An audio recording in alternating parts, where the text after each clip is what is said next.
Hi, I'm Mark. This is Mark's Tech Vlogs on YouTube, and today I'm going to be reviewing the first Matter switch from SONOFF.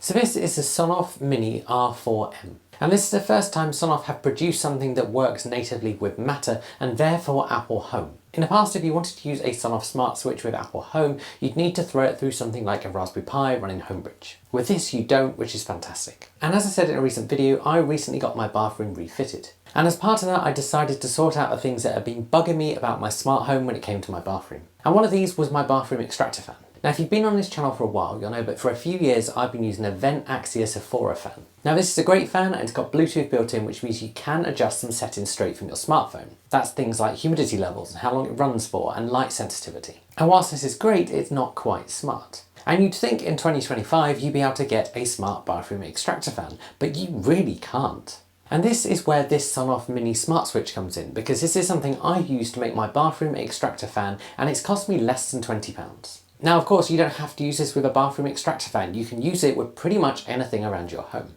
And at less than £20, these things are really affordable. And if you buy the bulk packs on Amazon, they work out even cheaper. I'll put links to both the single ones and the bulk packs below. So let's get straight into the review and talk about design. So for something you're going to hide away, this device actually looks pretty good.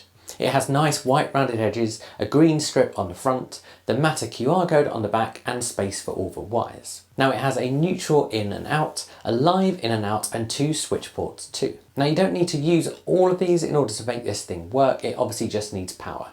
But I'm not an electrical expert, so before you install this, make sure you read the manual, and if you don't know what you're doing, make sure you get a professional to install it for you. This device is also incredibly small. It measures just 39.5mm wide, 33mm high, and a depth of 16.8mm. And this leads nicely onto spec. So firstly, as I said, this is SONOFF's first Matter compatible relay switch. That means you don't need to use it with a hub or even with SONOFF's eWeLink app. You can just add it straight into your smart home app of choice.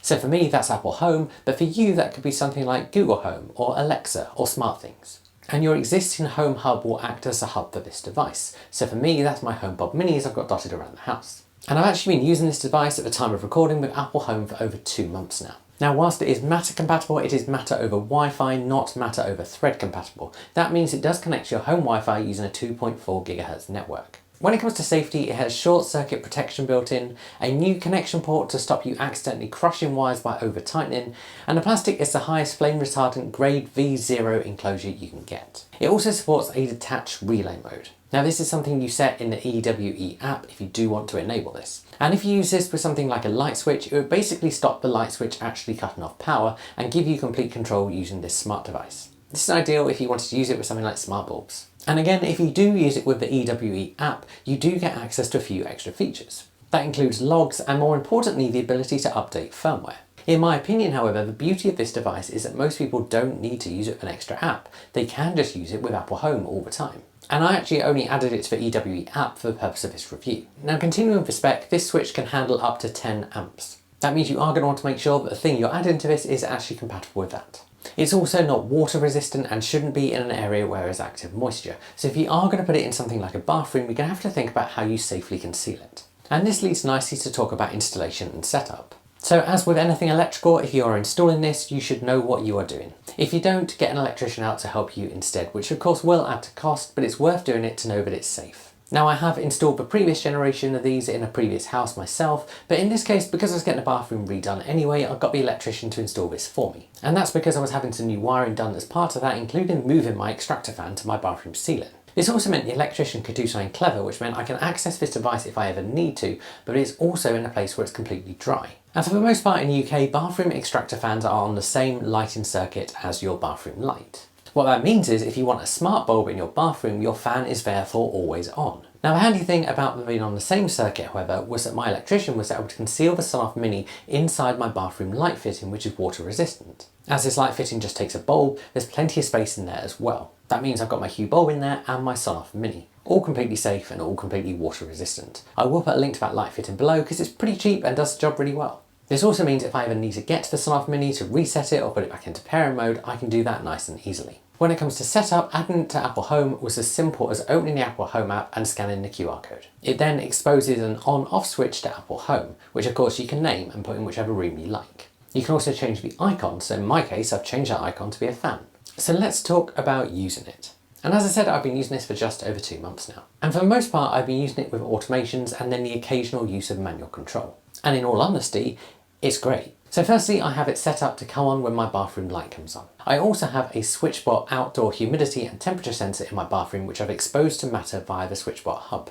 I've got an automation set up with this to turn on the extractor fan when humidity in the bathroom goes above a certain level and to turn off the fan when humidity goes below a certain level. This is more important than it just coming on with a light, partly because of daytime, but also because when you take a shower, my bathroom does become a rainforest. And this allows me to automate the most difficult thing to automate in a smart home, the bathroom fan. And it also shows you how things in Apple Home can interact with other devices in your Apple Home, even though they're made by a different manufacturer. And having a humidity sensor separate from your bathroom fan is really useful because I find a lot of the time the built-in humidity sensors in bathroom fans are useless. It also lets you get some really precise measurements based on humidity levels. But we should also talk about if there's any downsides to this product. So one thing I have noticed is that if my Wi-Fi network at home restarts for whatever reason, the fan does become unresponsive. For example, if my Eero needs to do a firmware update. That means the bathroom fan then just appears offline unless I turn off a switch, wait a few seconds and turn it back on again. That seems to force it to reconnect. This has literally happened twice in 2 months, so it's not a big deal, but it is worth mentioning. The other downside is that whilst you don't need the eWeLink app, you will need it if you want to do things like firmware updates. This app does, however, give you access to some extra things if you want it, like timers and loops. You can also get offline alerts if you want to. And so the eWeLink app is probably something that is worth having if you're kind of your smart homes administrator, but most people can just use it in the Apple Home app. Of course, having the Apple Home app also means that Siri responds to it and you can turn it on with your voice, which I've done on a few occasions. Continuing with the eWeLink app, it's worth mentioning that they do offer a subscription service in this app. And this allows you to use this switch with IFTTT, their web portal, and also with their new CarPlay feature. Now the plan to enable this is only going to cost you £10 a year, but it's not something I've tried because I've never wanted to control my bathroom fan from my car. I also don't use IFTTT anymore since they hiked their prices. But all in all, what's the verdict on Sonoff's first Matter smart switch? And Sonoff have created a really good little device here.